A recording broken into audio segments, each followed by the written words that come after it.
Our story begins with the city of Mecca. It is said that when Adam and Eve were first expelled from paradise, the two were separated, with Eve having landed near the city of Mecca and Adam having landed somewhere in the Far East.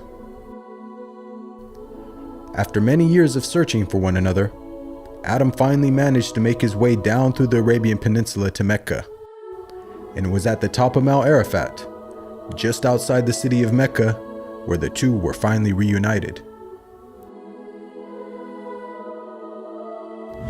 Mecca is also significant because it is considered the first place on earth that God Almighty was worshipped alone. And so, it was at that very spot that Abraham and his son Ishmael built the first house of worship for God.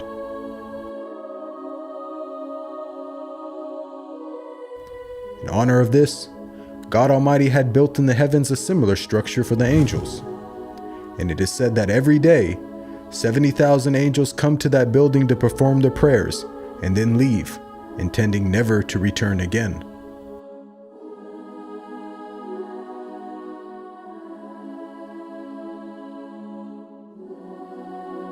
When Abraham and Ishmael had finished building the sacred house, there was still one brick that had to be put in its place.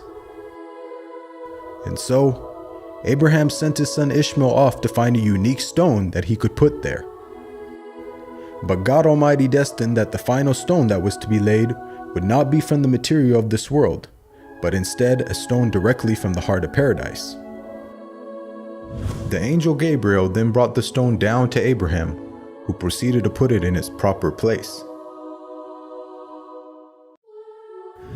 It is said that when the stone first came down, it was a pure white color. But due to the impurities of this world and the sinfulness of man, the stone slowly began to fade and eventually turned black. As time passed, the city began to develop, with the people of Mecca remaining upon pure monotheism, worshiping one God alone.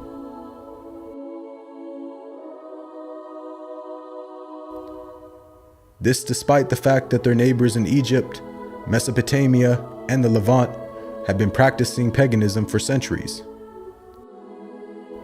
But this was all to change when a merchant by the name of Amr ibn Nuhay had decided to conduct his business outside of Mecca.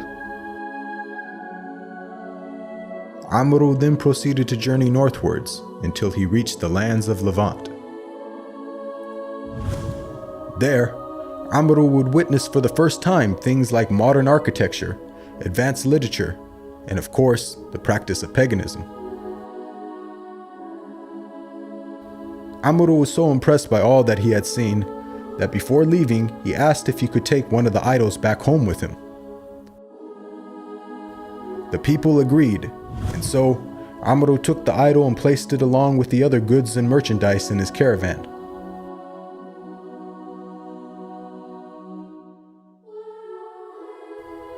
He then set out southwards, back towards the city of Mecca. When Amr arrived back home, he immediately took the idol and placed it right in front of the sacred house. He then proceeded to tell the people that this was now going to be the God that they worship. Sadly, this concept faced little, if no resistance. And as time passed, the people began to worship more and more different idols, until it is said by the end of the 6th century, there were over 360 different idols surrounding the sacred house in Mecca.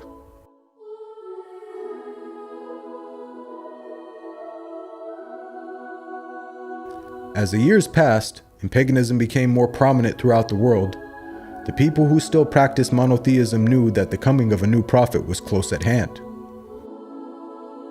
And so, either through deductive reasoning or through interpretation of their holy text, many had concluded that the Arabian Peninsula was the most probable place God would send his new prophet.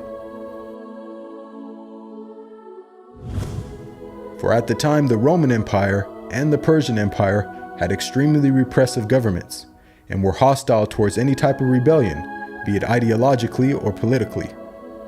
While the Arabian Peninsula, on the other hand, though also deeply mired in paganism, was a land ruled by tribal law and never had a real central government.